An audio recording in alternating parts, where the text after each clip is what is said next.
Hello folks, I've got another Beyond the Boundaries episode for you today. Just a short one, because I'm just passing this place on my way to my hotel in the town I'm currently in. Now, as you know, on this channel, I'll talk about pretty much any subject imaginable. And I don't often give my opinions on things, but when I do, it tends to be on things like scenery and how beautiful it is, or buildings and how beautiful they look. It's very rare I mention politics, and I never give you my political opinions. I think they should be kept to yourself, and I certainly do that. However, it doesn't mean that we can't talk about politicians and how important they were to this country. Well, the town I'm currently in has the birthplace of one of our former prime ministers, and I'm sat right outside that on this low wall. The prime minister in question is Margaret Thatcher. Margaret Thatcher was quite the controversial politician, and that's putting it mildly. Her reign as Prime Minister of this country had some pretty questionable moments, and even now some of her decisions whilst in power are bones of contention for the British public. Some people actually liked her, but countless people didn't.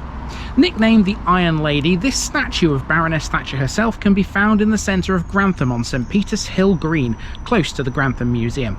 It stands 10 feet 6 inches high and depicts the late Prime Minister dressed in the full ceremonial robes of the House of Lords. And this building is her birthplace. You can find it on the corner of North Parade where it meets the A607. This used to be a little grocery store, but today it's occupied by a chiropodist. Margaret, or Maggie for short, was born on October the 13th, 1925 as Margaret Hilda Roberts. Her parents were Alfred Roberts and his wife Beatrice. Alfred ran the shop.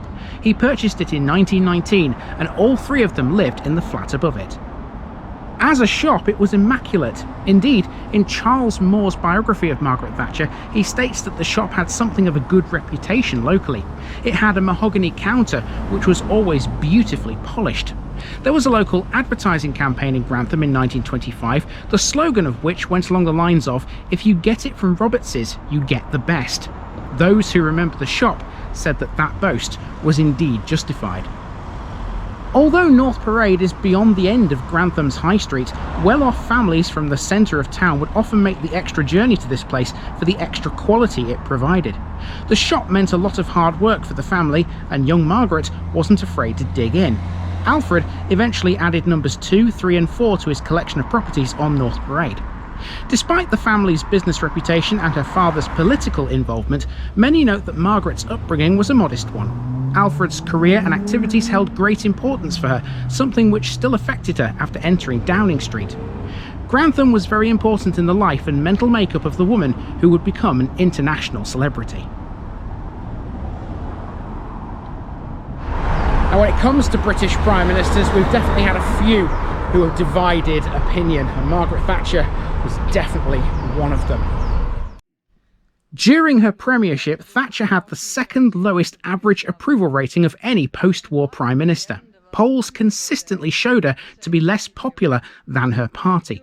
A self-described conviction politician, Thatcher always insisted her poll ratings meant nothing, and pointed instead to her unbeaten election record. Victory in the 1982 Falklands War and the recovering economy brought her some support, resulting in her landslide re-election in 1983. Her second term saw her achieve a political victory against the National Union of Mine Workers in the miners' strike during the mid-1980s. In 1986, Thatcher oversaw the deregulation of UK financial markets, leading to an economic boom in what came to be known as the Big Bang. Thatcher was re-elected for a third term with another landslide in 1987, but her support for the community charge, or the poll tax as it was known, was widely unpopular. Her increasingly Eurosceptic views on the European community were not shared by others in her cabinet. She resigned as Prime Minister and party leader in 1990 after a challenge was launched to her leadership. Her successor was John Major, the former Chancellor of the Exchequer. After retiring from the Commons in 1992, Thatcher was given a life peerage, which entitled her to sit in the House of Lords. In 2013, she died of a stroke at the Ritz Hotel in London at the age of 87. And the funny thing is that Thatcher was in power such a long time ago now. You don't realise how long ago it actually was. But the effects of her policies, her time in office, are still being felt today. So why did so many people hate her and her political actions? Well, there are many reasons, but here's a short summary. These are the key points to what was termed Thatcherism. Number 1, the support for the retention of capital punishment. Number 2, the destruction of Britain's manufacturing industry by way of her policies leading to mass unemployment. Number 3, interest rates climbing to 15%. Number 4, her vote against the relaxation of divorce laws. Number 5, the abolition of free milk for school children, which led to her other nickname, Maggie Thatcher, the Milk Snatcher. Number 6, a social housing crisis, which is still being felt today. Number 7, the poll tax or community charge. Number 8, sowing the seeds of NHS privatisation. Number 9, Section 28 or Thatcher's quiet homophobia. Number 10, the Irish hunger strikes. And number 11, the Brighton bombing. We must remember something when judging politicians. No matter what colour rosette they wear, actions taken during their time in office are taken based on the information available at the time.